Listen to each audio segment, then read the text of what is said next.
finance and you're building pivot tables every single month and you're doing all that manually, you don't need to do that anymore because Excel has released these new features that you could use for yourself. Basically, nobody is talking about these filters in FP&A. Just imagine this situation: your CFO wants the proper formatting of your sales data at the month end, and you build a pivot table to present that data. So you add those new rows, new columns, all that new stuff that you need to do for your CFO.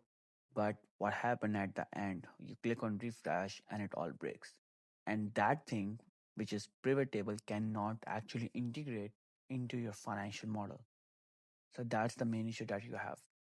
What if the entire pivot table could be summarized into a single formula which dynamically updates whenever you add the new data, new columns, or add anything in your table?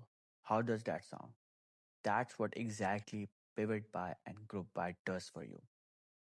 So we are going to start with a group by which lets you summarize data based on rows.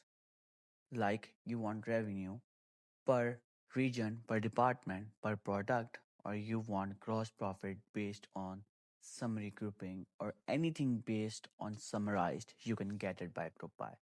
But with pivot by, if you want something under rows and columns, like you want quarterly sales data, you want monthly sales data, you want sales by region plus monthly sales by region, you can get all of that using pivot by.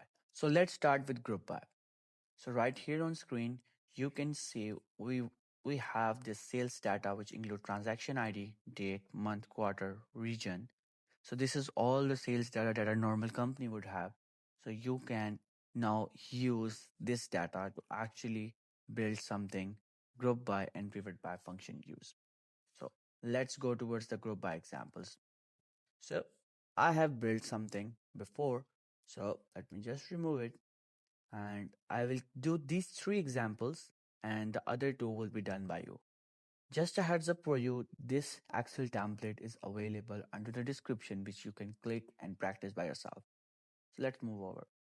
So under the example one, what we need is revenue by region. So let's first discuss the syntax of the group by. So if we just write group by, you would see there's a mention of the row fields. It means that what are the things that you want to get the summary grouping of. And then the values, what you want the sum of. Do you want the sum of the revenue, gross profit, expenses, or you want to count the transaction, right?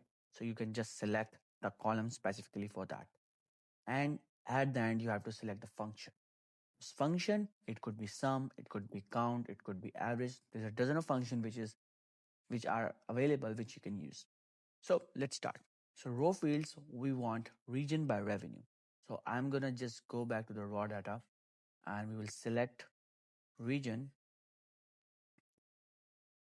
comma. Now we need the values.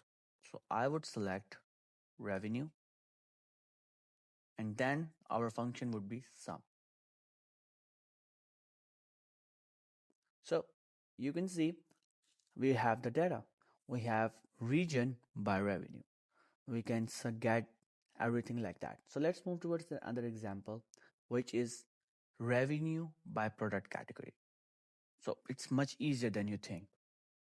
We can just click on here, group by, go back to the raw data table, and then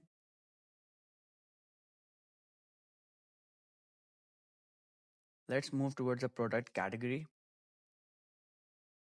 comma, and then move towards the revenue, and then again sum.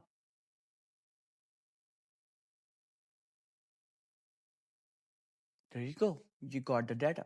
You got the revenue by product category. So let's do it a little bit further. Let's do some complete complex problem right there. So let's say we want revenue, cost of goods sold, and gross profit all together in one formula. And we all want that for each department. How do we do that with group by? So let's build our formula. Is equal to group by. So what we want to divide those revenue, cost of goods sold, and gross profit into, we want divided them by department. So let's move towards our raw data and select departments.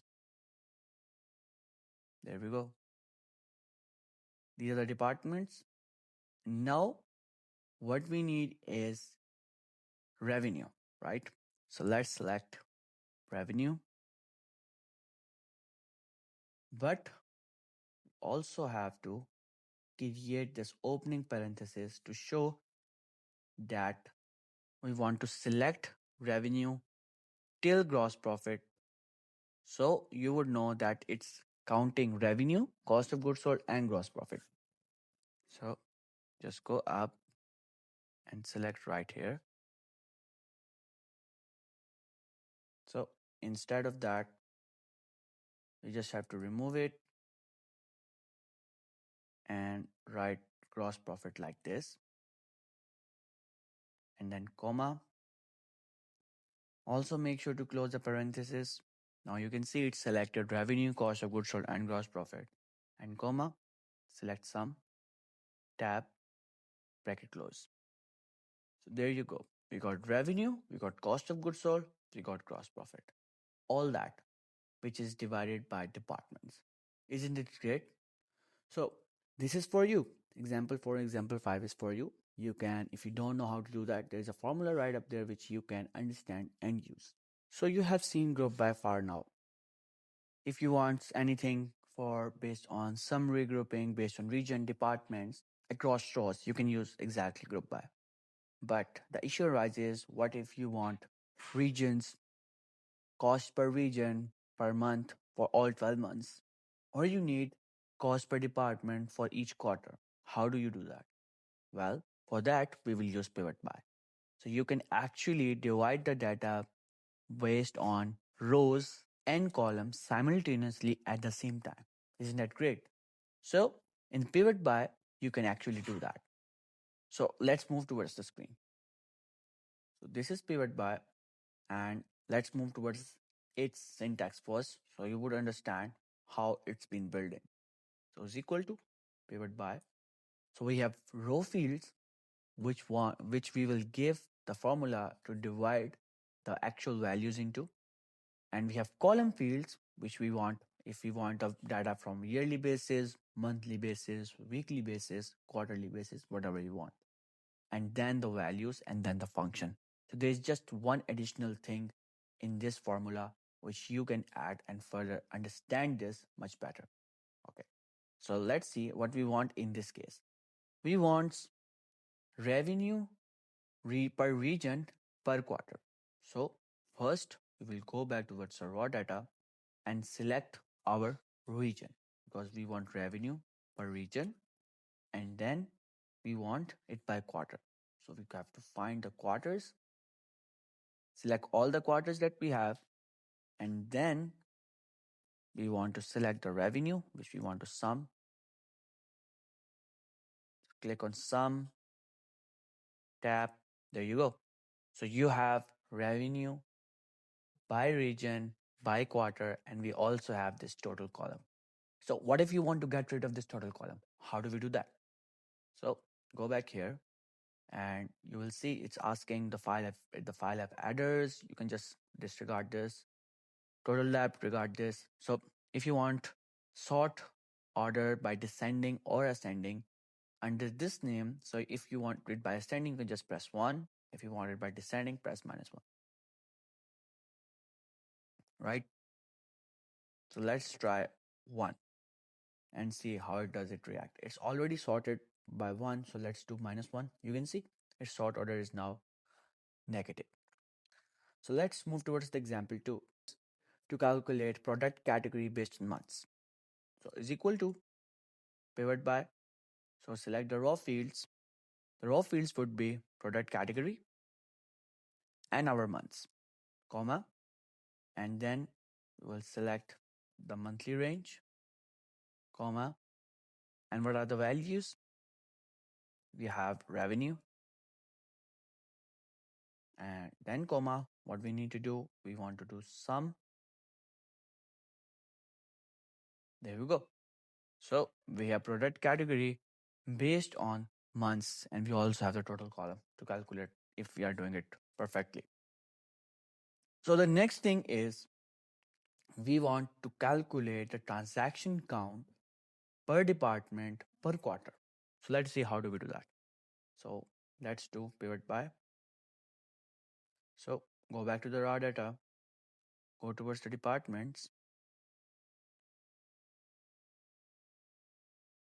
select all the departments, and then we want it by quarterly basis. So we have to select the quarters also, and then the function, what we want to add, what we want to count. So we want to count the transaction IDs exactly. So I'm going to select a transaction ID and then comma, we want to count A. So let's select count A and bracket close. Let's see what it does. So it gives us the total number of transaction for each of the departments for all 4 quarters, and it also returns the total figure. So for that, you can then practice the example 4 and then example 5. Let's bring it together. For group by, you can summarize things based on rows. For pivot by, you can summarize things based on columns and rows. So it isn't it isn't about these two formulas. It's about adapting them into actual financial model. So rather than pivot tables, you can use these two actual formulas sit right in front of your financial model rather than using them separately in the pivot tables, which is one break away from your refresh button. So instead of using that, it would be much better to use the dynamic spill formulas, which can help you in your workflow. I hope you understand everything in this video and understand all the concept, and you can practice everything which I explained using the Excel sheet, which you can download from that description.